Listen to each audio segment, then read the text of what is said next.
My name is Benson Kibiti, co-founder and CEO of Zura Solutions, a social impact company based in Kenya where we are trying to empower the base of pyramid. And basically, we operate in the nexus of food and energy, where we're seeing a lot of gaps, in terms of energy access, but also in terms of how do people access nutritious, healthy, affordable food. So what we realize as a company is that a lot of people in our society, and of course here in Nairobi, and of course in other cities in Africa, depend on the street food.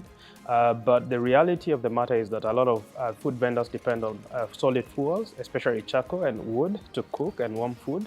And so what we've done as a company is that we've built our first product, which we call the Halisi Trolley. And what this product does is that we are trying to transition the food vendors from using solid fuel to embracing more clean, renewable energy. And we have two versions, electrical and a hybrid one.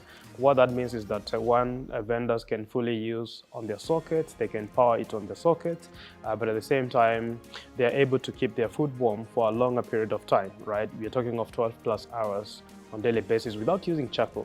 The other version of our solution is the one that is hybrid. What that means is that we've been able to integrate the bioethanol, bioethanol cooker. And what that means is that the vendors will now be able to use biofuel as a cooking solution, meaning that Zuhura Solutions is transitioning the vendors from using solid fuel throughout their value chain.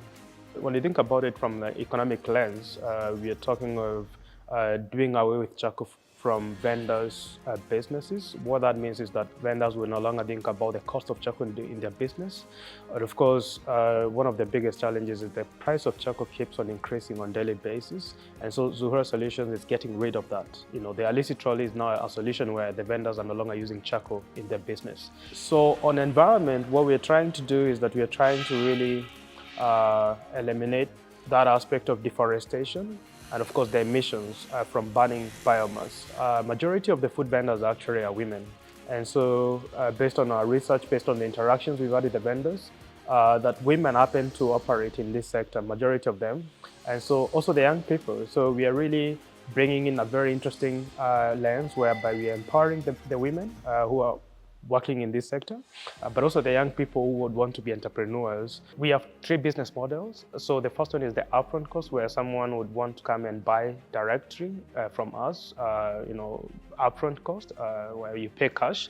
The second business model is very unique, and just because we know that vendors have low access to capital.